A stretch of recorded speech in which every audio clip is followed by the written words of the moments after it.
महाराष्ट्र की एक बार फिर बात करें तो महाराष्ट्र में कोरोना टास्क फोर्स की आज बैठक है। माना जा रहा है कि स्थिति को लेकर, लॉकडाउन को लेकर भी अब इस दौरान चर्चा हो सकती है, क्योंकि कल मुख्यमंत्री ने सर्वदलीय बैठक में संकेत दे दिए थे। उन्होंने अपने बयान में कहा था कि अगर कोरोना की चेन तोड़नी है तो उसके लिए लॉकडाउन जरूरी है।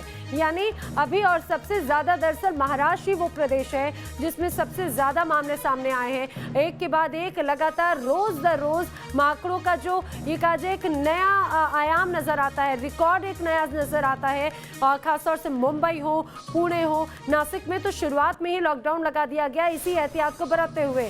मुंबई में भी स्थिति बिगड़ती हुई नजर आती है। वहीं गुजरात की अगर बात करें तो वहां पर भी अब एहतियातन कदम उठाए जा रहे हैं।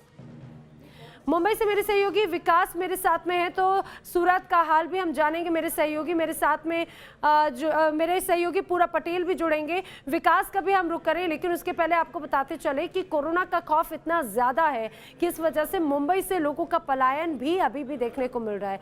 मुंबई की लोकमान्य तिलक टर्मिनल पर क्या हालात हैं, जानते हैं मेरे सहयोगी विकास श्रीवास्तव की रिपोर्ट से।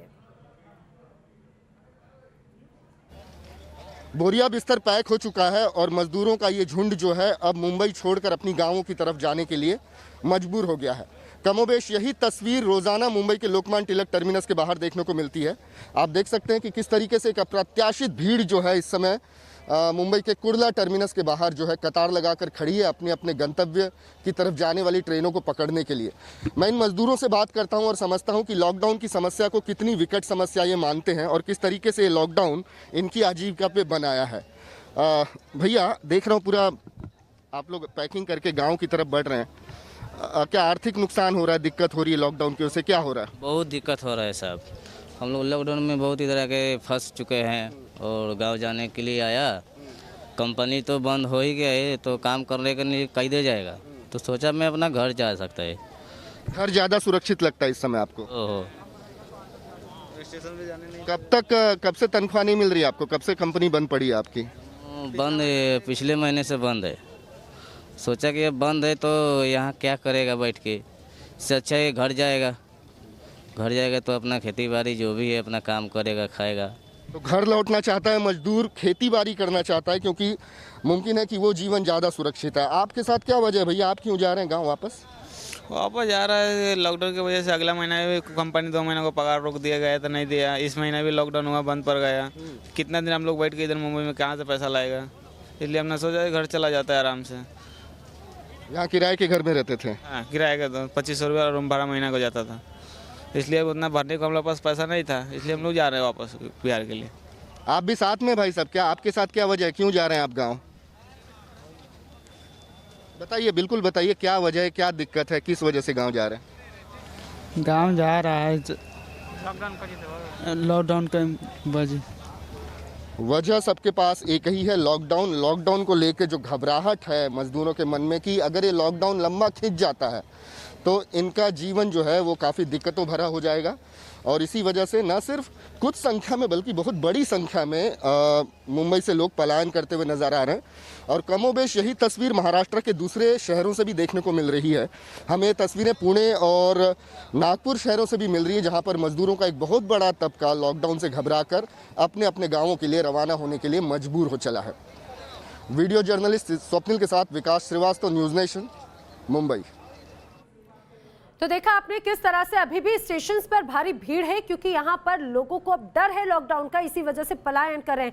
सीधे रुक करेंगे महाराष्ट्र का, मेरे सहयोगी विकास श्रीवास्तव मेरे साथ में है, तो सूरत से मेरे साथ में जुड़ेंगे पूरा पटेल, वहां की भी स्थिति जानेंगे। लेकिन विकास, अगर महाराष्ट्र की बात करें तो लगातार नए रिकॉर्ड कोरोना के सामने आ रखे हैं।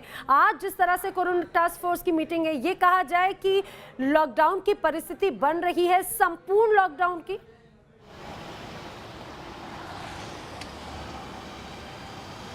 जी बिल्कुल, देखिए महाराष्ट्र की स्थिति कितनी खराब है ये इसी बात से समझा जा सकता है कि पूरे देश में नए कोरोना मरीजों के जितने मामले हैं उसका 50% जो है महाराष्ट्र से ही आ रहा है। और इसी वजह से महाराष्ट्र सरकार अब लॉकडाउन पर फैसला लेने के लिए मजबूर हो गई है। कल सर्वदलीय बैठक बुलाई गई थी, सभी दलों के नेताओं की प्रतिक्रिया ली गई कि लॉकडाउन पर वो अपना क्या मत रखते हैं। तो आज दोबारा से 5 बजे महाराष्ट्र के CM Uddhav Thackeray Covid task force के अधिकारियों के साथ बात करने जा रहे हैं और मुमकिन है कि जैसा उन्होंने कहा था कि आने वाले 2 दिनों में लॉकडाउन को लेकर कोई अहम फैसला जो है वो महाराष्ट्र कर सकता है, क्योंकि उन्होंने पहले ही ये संकेत दे दिए थे कि लॉकडाउन का कोई विकल्प नज़र नहीं आ रहा है। आंकड़े लगातार बढ़ते जा रहे हैं, काबू में आने का नाम ले रहे हैं और तो और संसाधनों की कमी हो रही है। महाराष्ट्र के जितने भी बड़े कोविड केयर सेंटर हैं उनमें बेड्स की कमी है, वेंटिलेटर बेड्स की कमी है, ऑक्सीजन सप्लाई की कमी है। तो ऐसे में कोई कठोर फैसला लेने का वक्त आ गया है, इसके संकेत उद्धव ठाकरे दे चुके हैं और मुमकिन है कि आज या कल में महाराष्ट्र को एक बार फिर से ये बता दिया जाए कि आने वाले 7 दिन या फिर 2 हफ्तों के लिए महाराष्ट्र को लॉकडाउन से 2-4 होना पड़ सकता है। बिल्कुल, यानी कि स्थिति ऐसी बन रही है, लॉकडाउन लग सकता है। क्या परिस्थिति होगी इस बैठक के बाद में पता चलेगा। गुजरात का हाल क्या है वो पूरब से जानेंगे, लेकिन एक छोटे से ब्रेक के बाद में। लेकिन आपको बताते चले कोरोना लगातार पैर पसार रहा है और नए नए रिकॉर्ड सामने आ रहे। एक छोटे से ब्रेक के बाद में जल्द हाजिर होंगे।